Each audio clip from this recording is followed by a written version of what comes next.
What is going on, everybody? ZyoniK here, and in today's video we're going to be talking about the out the gate winners, the new part of the meta or the best chance to be a part of the meta Pokemon, the winners of the update.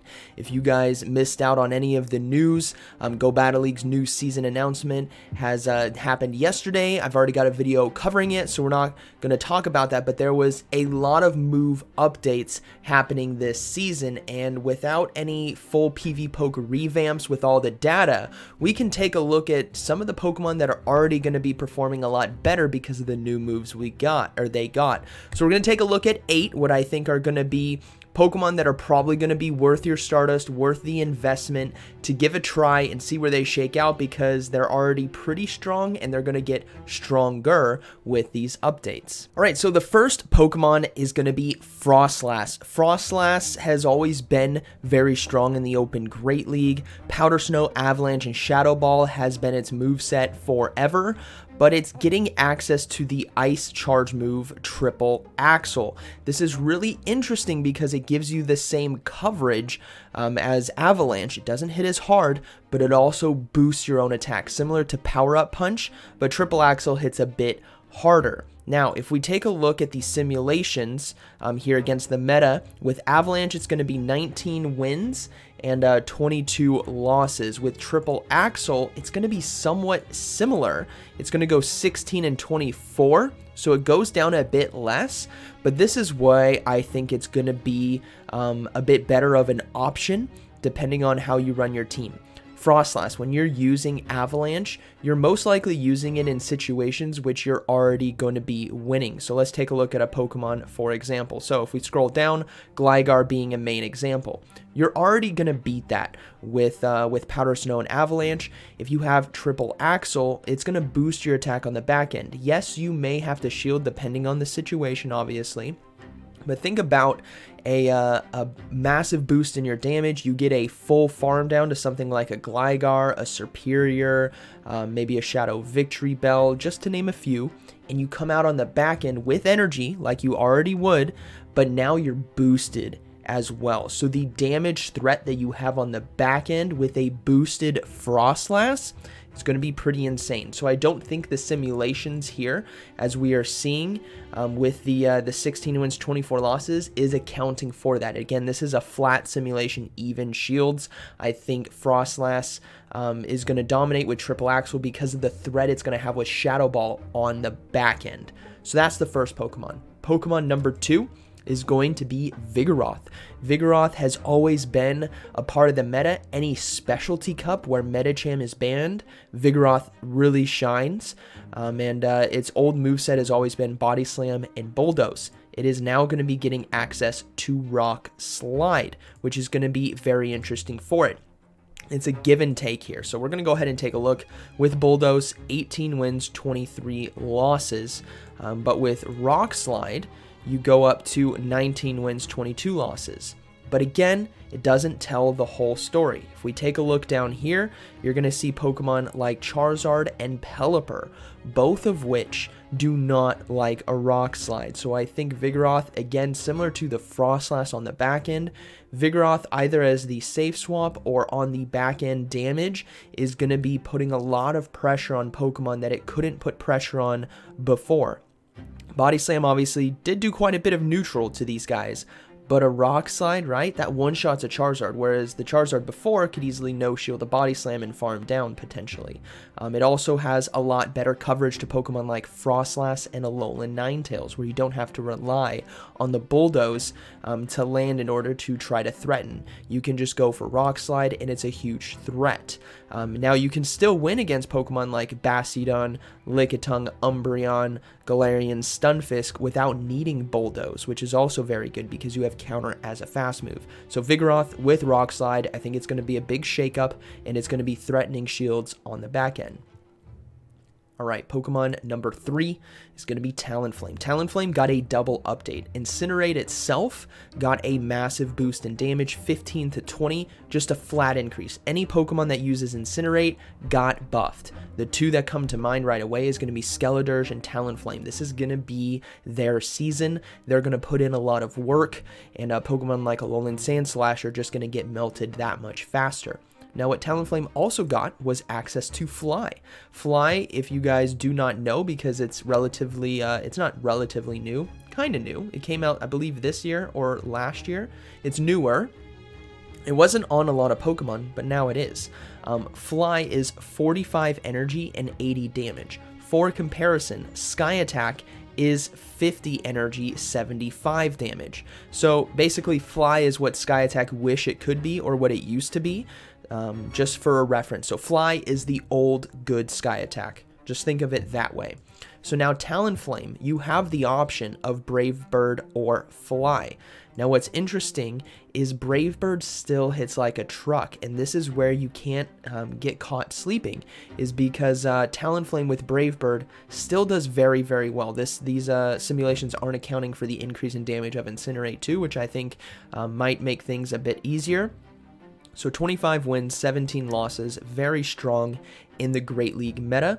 If we add in Fly, this is what's interesting. It actually loses some more matchups, and that's because it doesn't have that one-shot potential, the Brave Bird landing. So this is going to be one of those, is it a Fly or is it a Brave Bird scenario? I think where Talonflame is going to shine this season is the mind games and the still potential to boom. All right, moving into the next one, Alolan Sandslash. It has been very dominant for 2 seasons now. Getting access to Drill Run was the biggest update that it had going for it, and it instantly became a part of the meta. If you guys have been playing in the Open Great League, you guys have seen Alolan Sandslash and Shadow Alolan Sandslash. It also has access to great fast moves in Shadow Claw and Powder Snow, and it also has a good ice coverage move with Ice Punch. So against the meta, it has 22 wins, 18 losses, but this season it's getting access to Aerial Ace as well. Now, this is where I think Alolan Sand, it's got too many good things going for it that it's hard to, what do you drop? Do you drop Ice Punch? Do you drop Drill Run just for an Aerial Ace?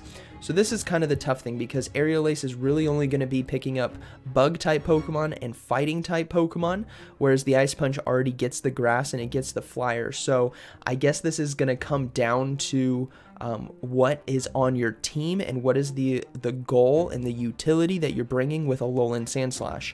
But we can't complain. It gets another great move, no nerfs to it, so it's still going to be strong, and it's a Pokemon, if you guys haven't invested already, it is definitely worth it. I would say Shadow Alolan Sandslash is the better version than normal because of the damage output it can get. It is a high risk, high reward type of Pokemon, having double weaknesses to fire and to fighting. You obviously lose those. So taking on 20% more damage that you're going to take and do benefits on the other side when you're fighting other Pokemon. Those Drill Runs hit a lot harder. Those Ice Punches hit a lot harder. So overall, very strong Pokemon. Got Aerial Ace, good coverage, but its utility might not be used as often as people might be thinking. Pokemon number 5 is going to be Poliwrath, and this is where things get very interesting because Poliwrath was another benefiter of multiple updates this season, much like Talonflame. Now, I think where these updates will drastically impact the Poliwrath is going to be the Ultra League, but do not sleep on it in the Great League, as it could be still very, very strong, especially with the nerfs to Metacham's Psychic. So, Poliwrath. Original moveset, Counter, Ice Punch, and Scald. This is going to be Shadow Poliwrath as well. Against the Ultra League meta, 27 wins, 21 losses. Now, 2 things you need to account for. Firstly, Scald got an update itself, and also Icy Wind has now been applied to Poliwrath. So, you bump yourself up to 32 wins and 17 losses. That is meta dominant, everyone. That is Poliwrath. This is the season of Poliwrath in the Ultra League. It is going to shine. It is going to be strong. If you haven't built one already, now is the time to do so, because it is going to dominate just flat out. And this is flat simulations. This isn't taking into account energy advantage. This isn't taking into account healthy farm downs and debuffs on the back end. Like, imagine you farm down maybe a Cobalion with Counter, and they had a Giratina Altered that you know is coming back in. And now you can double Icy Wind, super effective damage, and debuff instead of just Ice Punch. I think that is huge, and that is going to play a big role in your potential wins in the Ultra League. Pokemon number 6 is going to be Wigglytuff. This is a scary update. This is scary because it is a Charmer that is getting buffed, and getting buffed in a dramatic way. And that is going to be with the charge move dropping Ice Beam. Let's go ahead and take a look. Look at the simulations first. 14 wins, 27 losses in the Open Great League. With Icy Wind, it bumps that up to 19 wins and 23 losses. So a significant increase in wins. And also on the back ends, everyone, Sableye safe swaps are very common. It's one of the best safe swaps in the game. Wigglytuff coming in, charming that down, not needing to shield a return, and then you can apply Icy Wind debuffs on the back end of that. That is going to have massive implications in the Great League, and I think we're going to see Wigglytuff be very common on a lot of teams because of that. All right, Pokemon number 7 is going to be Whiscash. Whiscash getting access to Scald is going to be a very interesting combination. Before, you ran Mud Shot, Mud Bomb, and Blizzard. That was strictly what you ran, and now you have the option to run Scald. So actually, sorry, we'll go back to Blizzard first. 19 wins, 23 losses. With the Scald edition, you get 20 wins, 22 losses. This is going to come into play for a few reasons. Firstly, you might be thinking, well, I need Blizzard, right? I need Blizzard for the grass. I need Blizzard for the flyers. Well, if you're facing off against grass, yes, you could potentially have energy on the back end to Blizzard them, and that threat is still there. But where the Scald really helps out is you now core break some teams. Let's think about it for a second. Lantern, right? Mud Shot, Mud Bomb, you got it locked down. But now with Scald, you can handle Gligar as well. Because it just does so well against that matchup. Now, Gligar right here, obviously it's going to be very close. Normal Gligar you can beat, Shadow Gligar, it looks like you can't.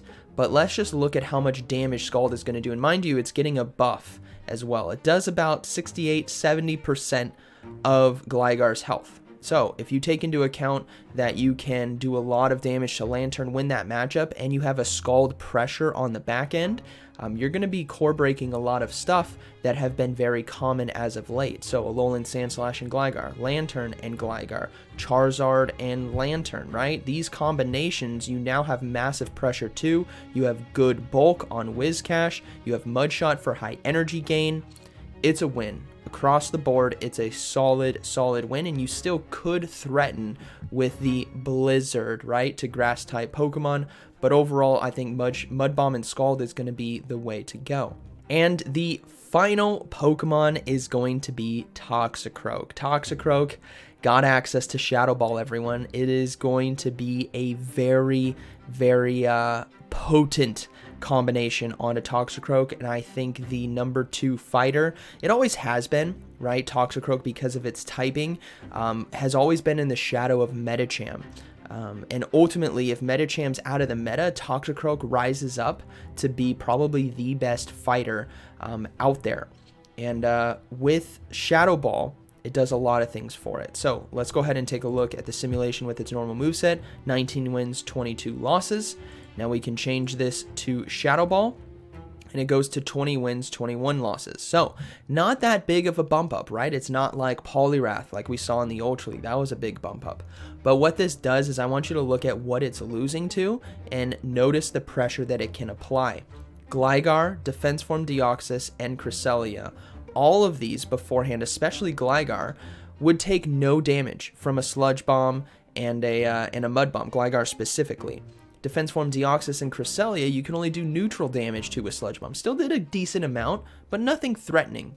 Shadow Ball now puts in the hurt, and this is again one of those situations where you have the threat.